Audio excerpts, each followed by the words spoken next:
ഞാനാണെങ്കിൽ പണ്ട് വീട്ടുകാർ കാണാതെ കാണുന്ന ചാനലായിരുന്നു FTV എന്ന് പറയുന്നത്. പക്ഷേ ഞാനിപ്പം UK ചെന്നിട്ട് കുറേ ഷോകൾ FTV കണക്ട് ചെയ്തിട്ടുള്ള ഷോകളായിരുന്നു ചെയ്തത്. ഞാൻ ഈ രാത്രിയിലൊക്കെ കിടന്ന് ഇങ്ങനെ വിഷമിക്കും, നമുക്ക് ഇത്രയും ഒരു ചെറിയൊരു എമൗണ്ട് കിട്ടുന്നുള്ളല്ലോ, അല്ലെങ്കിൽ ഒരു 100 രൂപ അല്ല ഒരു 150 അല്ലെങ്കിൽ 250 രൂപയല്ലേ നമുക്കുള്ളൂ. ഞാൻ UK എത്തിയെന്ന് പറഞ്ഞിട്ട് ഒരു സ്റ്റാറ്റസ് ഇട്ടപ്പോൾ തന്നെ ഈ പറയുന്ന ഇൻ്റർനാഷണൽ മേക്കപ്പ് ആർട്ടിസ്റ്റുകളെല്ലാം ഭയങ്കരമായിട്ട് വെൽക്കം ചെയ്തു. ഞാൻ ആ ലണ്ടനിൽ എത്തിയതിൻ്റെ 12ാമത്തെ ദിവസം ഞാൻ പോയിട്ട് ലണ്ടൻ ഫാഷൻ വീക്ക് ചെയ്തു. ഇനി എനിക്ക് പോകാൻ ആഗ്രഹമുള്ളത് പാരീസ് ഫാഷൻ വീക്കിലേക്കാണ്. എൻ്റെ പേര് ജിജോ. ഞാനിപ്പോൾ UK ഒരു മേക്കപ്പ് ആർട്ടിസ്റ്റായിട്ടാണ് വർക്ക് ചെയ്യുന്നത്.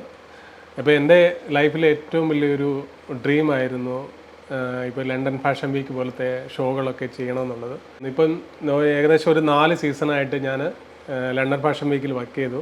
ഒരു 3 സീസണോളം ലണ്ടൻ ഫാഷൻ വീക്കിൽ വർക്ക് ചെയ്ത് കഴിയുമ്പം കുറേ ഡിസൈനർമാരെ അവിടെ വെച്ച് പരിചയപ്പെട്ടു. അപ്പോൾ അതിനകത്ത് 1-2 ഡിസൈനർമാരാണ് എനിക്കൊരു ഓഫർ തന്നത്. നിനക്ക് ഇങ്ങനെ ചെയ്യാൻ താല്പര്യമുണ്ടെന്ന് ചോദിച്ചിട്ട് എനിക്കൊരു ഓഫർ തന്നത്. അങ്ങനെയാണ് ഞാൻ അതിലേക്ക് ഒരു ചാൻസ് എനിക്ക് കിട്ടിയ ഉടനെ ഞാൻ പറഞ്ഞു എന്നാൽ ഞാൻ ചെയ്യാമെന്ന് പറഞ്ഞിട്ട് എനിക്ക് ചെയ്യുന്നത്. അങ്ങനെ ലാസ്റ്റ് സീസണിൽ ഞാൻ ലണ്ടൻ ഫാഷൻ വീക്കിൽ വർക്ക് ചെയ്തു. എൻ്റെ പാഷനും എൻ്റെ ഇഷ്ടവും എല്ലാം മേക്കപ്പും ആണ്. ഇപ്പം ഞാനവിടെ ഫോട്ടോഗ്രാഫിയും കൂടി ചെയ്യുന്നുണ്ട്. ഇപ്പോൾ ചെറുതായിട്ടും ഒരു സൈഡ് വഴി മോഡലിംഗ് ചെയ്യുന്നുണ്ട്. ലണ്ടൻ ഫാഷൻ വീക്കിൽ പോകണം എന്നുള്ളൊരു കൺസെപ്റ്റ് എനിക്കുണ്ടെങ്കിൽ പോലും അവിടേക്ക് എങ്ങനെ പോകണം എന്നുള്ളൊരു കൺസെപ്റ്റൊന്നും നമുക്കില്ല. കാരണം എനിക്ക് പരിചയമുള്ള ഒരാൾ പോലും അവിടെ വർക്ക് ചെയ്യുന്നു, അങ്ങനത്തെ കാര്യങ്ങളൊന്നുമില്ല. അപ്പോൾ എൻ്റെ കരിയർ സ്റ്റാർട്ട് ചെയ്ത് ഇത്രനായിട്ട് എൻ്റെ ഒരു ഡ്രീം ആയതുകൊണ്ട് എങ്ങനെങ്കിലും എനിക്ക് പോയി ചെയ്താൽ മതി. അല്ലാതെ അവിടെ എനിക്ക് പേടിയോ ഭയമോ അങ്ങനെ സംഭവമില്ല. കാരണം എനിക്ക് ഇഷ്ടപ്പെട്ട ഒരു സംഭവമാണ് ഞാൻ ചെയ്യുന്നത്. ഫസ്റ്റ് ഓഫ് ഓൾ ഈ മേക്കപ്പിൻ്റെ കാര്യമാണ് ഞാൻ പറഞ്ഞുകൊണ്ടിരിക്കുന്നത് കേട്ടോ. മറ്റേ ഈ വാക്ക് ചെയ്യാൻ ഭയങ്കര പേടിയാണ്. ഞാൻ ചിലപ്പോൾ ഈ പോയിരുന്ന ഷോയിലെല്ലാം ഞാൻ മേക്കപ്പും ചെയ്യുമായിരിക്കും. അപ്പോൾ ഇവർ നമ്മുടെ കൂടെ ഈ മോഡൽസിനെ മേക്കപ്പ് ചെയ്തതിന് ശേഷമാണ് നമ്മൾ അവരുടെ കൂടെ വാക്കിങ് ചെയ്യുന്നത്. അപ്പോൾ എന്താ കാര്യം എന്ന് പറഞ്ഞു കഴിഞ്ഞാൽ അവർക്ക് ഇതൊക്കെ കാണുമ്പോൾ ഭയങ്കര ഇതാണ്. കാരണം ഞാൻ മേക്കപ്പും ചെയ്യുന്നു, അവരുടെ കൂടെ നടക്കുകയും ചെയ്യുന്നു. അപ്പോൾ അത് അവർക്ക് ഭയങ്കര ഇതാണ്. അവരന്നേരം നമ്മളെ ഭയങ്കരമായിട്ട് എൻകറേജ് ചെയ്യും. ഞാനാണെങ്കിൽ പണ്ട് വീട്ടുകാർ കാണാതെ കാണുന്ന ചാനലായിരുന്നു FTV എന്ന് പറഞ്ഞത്. അന്ന കാലത്ത് ഇപ്പോൾ എൻ്റെ ഒരു സെയിം ഏജുള്ള പിള്ളേർക്കൊക്കെ മനസ്സിലാവും അത് എന്തുകൊണ്ടാണ് അവരെല്ലാം കാണാതെ കണ്ടെന്നുള്ള കാര്യങ്ങളെല്ലാം മനസ്സിലാവും. പക്ഷേ ആ സമയത്ത് ഞാൻ ഈ ചാനൽ കാണുമ്പം ഒരിക്കലും നമ്മൾ അവരുമായിട്ട് കൊളാബറേറ്റ് ചെയ്താലും വർക്കുകളൊക്കെ ചെയ്യുമോ എന്നുള്ള കാര്യം പോലും നമ്മൾ ലൈഫിൽ ചിന്തിച്ചിട്ട് പോലും ഇല്ല. പക്ഷേ ഞാനിപ്പം UK ചെന്നിട്ട് കുറേ ഷോകൾ FTV കണക്ട് ചെയ്തിട്ടുള്ള ഷോകളായിരുന്നു ചെയ്തത്. അതൊക്കെ ശരിക്കും അവിടെ പോയി ചെയ്യുമ്പോഴാണ് അവരോടൊക്കെ ഒരു കണക്ട് ചെയ്തിട്ട് ചെയ്യുമ്പോൾ ഞാൻ പറഞ്ഞില്ലേ, നമ്മളെ ഒരുപാട് കണക്ഷൻസ് ലൈഫിലുണ്ടാകുന്ന കുറേ കണക്ഷൻസും നമ്മൾ ആഗ്രഹിക്കാത്തതും നമ്മൾ സ്വപ്നം കാണാത്തതുമായിട്ടുള്ള കാര്യങ്ങളാണ് നമുക്ക് ലൈഫിൽ ഇപ്പം വന്നു ചേരുന്നത്. എനിക്ക് ഞങ്ങളുടെ സ്കൂളിലൊരു സാറുണ്ടായിരുന്നു, സുനിൽ സാർ എന്ന് പറഞ്ഞു. ആ സാറാണ് എന്നെ ഭയങ്കരമായിട്ട് സപ്പോർട്ട് ചെയ്തത്. കാരണം ആ സാറ് ആ വർഷമാണ് സ്കൂളിൽ വരുന്നത്. എനിക്ക് തോന്നുന്നു ഇപ്പോഴും സാറിന് അറിയത്തില്ലെന്ന് തോന്നുന്നു. ഞാൻ ആ പ്രാവശ്യം തോറ്റിട്ട് പഠിച്ചതാണ്. സാറിന് ചിലപ്പോൾ ഈ വീഡിയോ കാണുമ്പോഴായിരിക്കും സാറ് അറിയുന്നത്. ശരിക്കും ആ സാറ് വന്നാണ് ആ സ്കൂളിലെ പിള്ളേർക്ക് തന്നെ ഈ ഒരു കലാപ്രവർത്തനമാണെങ്കിലും എല്ലാം ഒന്ന് സ്റ്റാർട്ട് ചെയ്യുന്നത്. കാരണം സാറാണ് എല്ലായിടത്തും കൊണ്ടുവന്നത്. എൻ്റെ നാട് റാന്നി എന്ന് പറയുന്ന സ്ഥലമാണ്.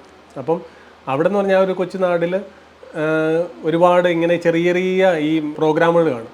അപ്പോൾ എൻ്റെ കൂട്ടുകാരന്മാരുടെ സ്ഥലത്ത് പ്രോഗ്രാം കാണും, നേരെ അവിടെ പോയി ഡാൻസ് കളി അല്ലെങ്കിൽ മറ്റേ മിമിക്രി, നല്ല സ്കിറ്റ്, അങ്ങനത്തെ പരിപാടികളെല്ലാം ചെയ്യും. ഈ +2 പഠിച്ചുകൊണ്ടിരുന്ന സമയത്ത് പിന്നെ എക്സാം കഴിഞ്ഞതിന് ശേഷം 2 വിഷയം പോയി. അപ്പോൾ പോയതിന് ശേഷം എനിക്ക് ഇങ്ങനൊരു ചാൻസ് കിട്ടി. എന്ന് വെച്ചാൽ ഞാൻ ഒരു വർഷം വീട്ടിൽ വെറുതെ ഇരുന്ന സമയമുണ്ട്. ആ സമയത്ത് ഞാനിങ്ങനെ ഡാൻസ് പരിപാടികളൊക്കെ ആയിട്ട് പോയിരുന്ന സമയത്താണ് ഒരു ട്രൂപ്പിൽ ഇങ്ങനെ ചാൻസ് കിട്ടുന്നത്. അവിടെ വെച്ച് ഒരാളെ പരിചയപ്പെട്ട് അങ്ങനെയാണ് ഞാൻ ഫിലിമിലേക്ക് വർക്ക് ചെയ്യാൻ പോയത്.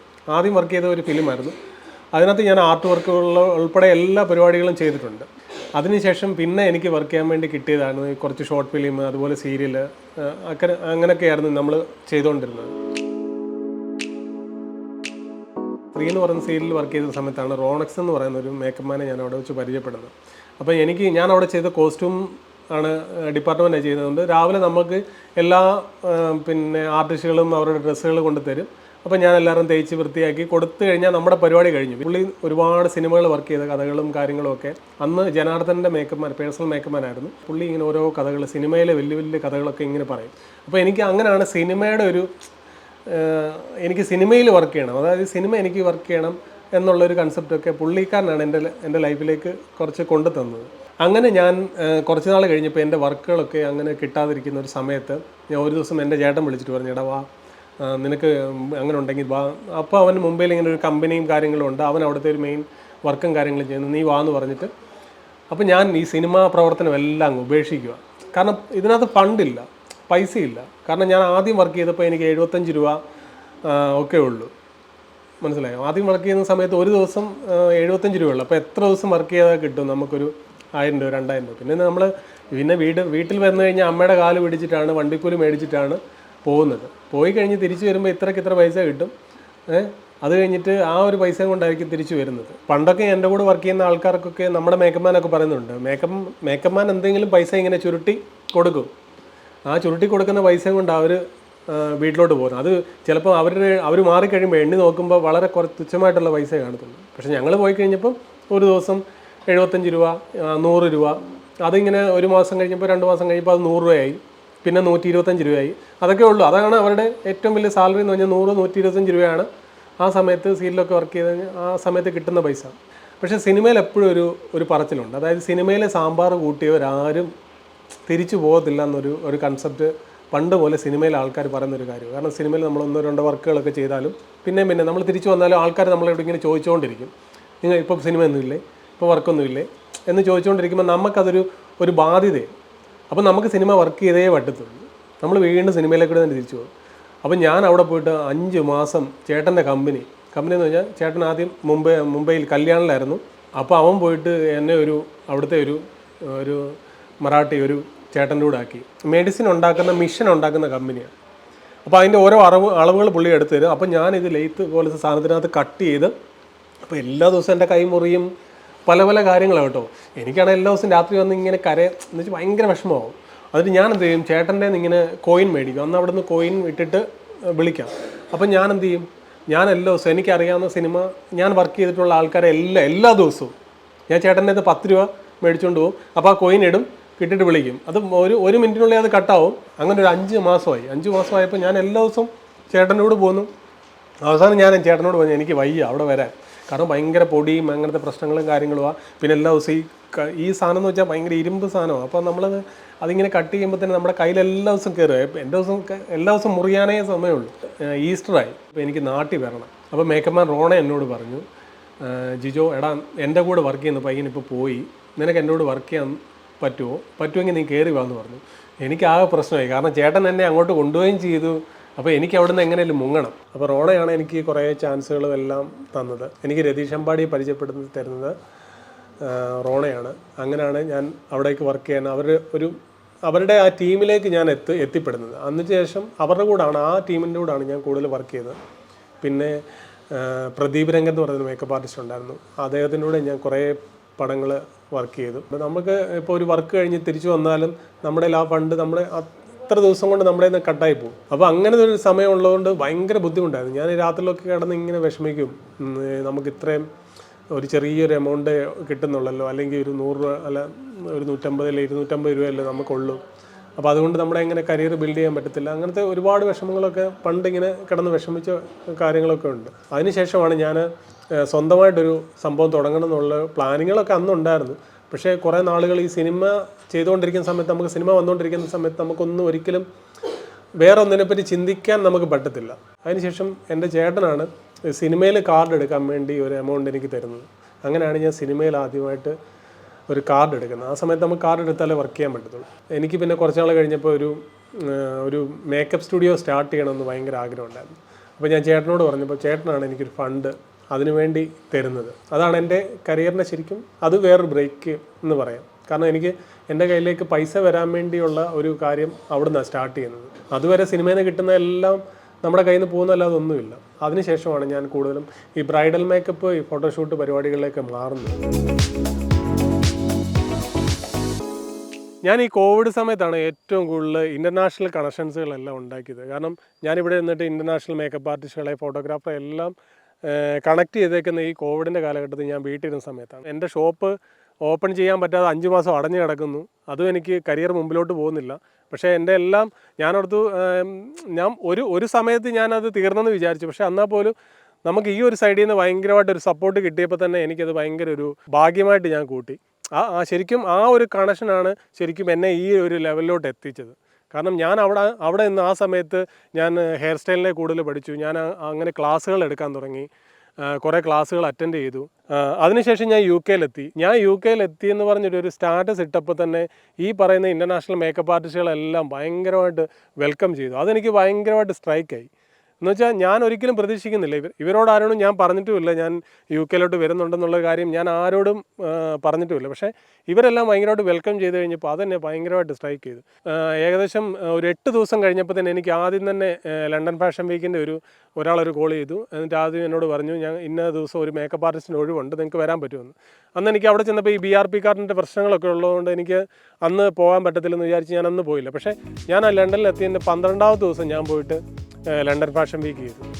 അതിൻ്റെ ഭയങ്കര ഇതായിരുന്നു. കാരണം ഞാൻ ഒരു കണക്ഷനും ഇല്ലാതെ, എന്ന് വെച്ചാൽ ഞാൻ അവിടെ പോയിട്ട് ഒരു കണക്ഷനും ഇല്ലാതെ കയറിപ്പോയിട്ട് ഇവിടെ നിന്ന് ഞാൻ ഉണ്ടാക്കിയ ആ ഇൻ്റർനാഷണൽ കണക്ഷൻ കൊണ്ട് എനിക്ക് അവിടെ ചെന്നിട്ട് ഇതൊരു പ്രയോജനമാവുമെന്ന് ഞാൻ വിചാരിച്ചിട്ട് പോലും ഇല്ല. പക്ഷേ എൻ്റെ ഏറ്റവും വലിയൊരു പ്രശ്നം എന്ന് പറഞ്ഞാൽ അവിടെ ചെല്ലുമ്പോൾ ഭാഷയാണ്.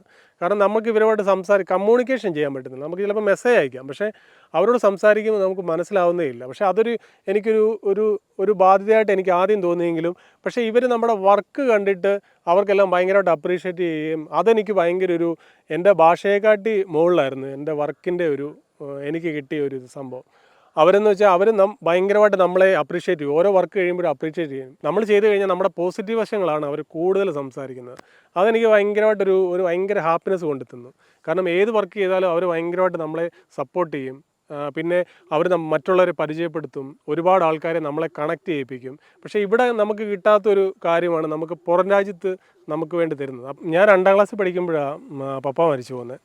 പിന്നെ എൻ്റെ ചേട്ടനുണ്ട്, പിന്നെ പെങ്ങളന്നേരം ആ സമയത്ത് 4.5 വയസ്സേ ഉള്ളൂ. പിന്നെ അമ്മയാണ് ഞങ്ങളെ എന്തെങ്കിലും ആയെങ്കിൽ അത്രേ ആക്കിയത് അമ്മയാണ്. അമ്മയ്ക്ക് തയ്യലായിരുന്നു ആ സമയത്ത്. അമ്മ തയ്ച്ച് കിട്ടുന്ന പൈസയും കൊണ്ടാണ്. ഈ പൈസയിൽ നിന്നാണ് ഞാൻ പോയിട്ട് എനിക്ക് എറണാകുളം വരെ പൈസ താന്നൊക്കെ പറഞ്ഞിട്ട് പിടിച്ച് മേടിച്ച് കൊണ്ടുപോകുന്നത്.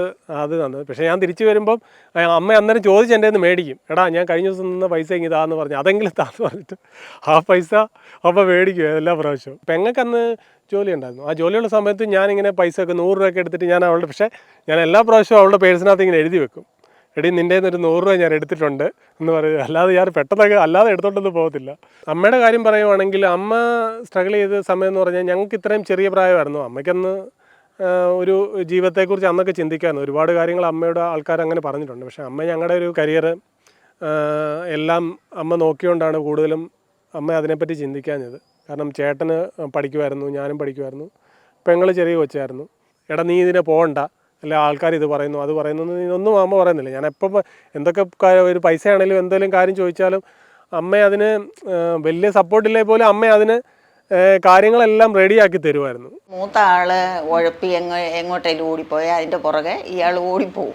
അപ്പോൾ എനിക്ക് സ്കൂളിൽ പോയില്ല ഭയങ്കര വിഷമമെന്ന് പറഞ്ഞാൽ ഭയങ്കര വിഷമമാണ്. സ്കൂളിൽ പോയില്ല ഞാൻ ആ പുറകെ ഓടിപ്പോവും. പിന്നെ ഒരിടത്തും ഞാൻ ഇന്ന് വരെ കൂടെങ്ങും വേറെ അവൻ്റെ ആവശ്യത്തിനായിട്ട് എന്നെ കൊണ്ടുപോയിട്ടില്ല. അതിൻ്റെ ആവശ്യമില്ല. പിന്നെ പുള്ളി തന്നെ എല്ലായിടത്തും പോവും.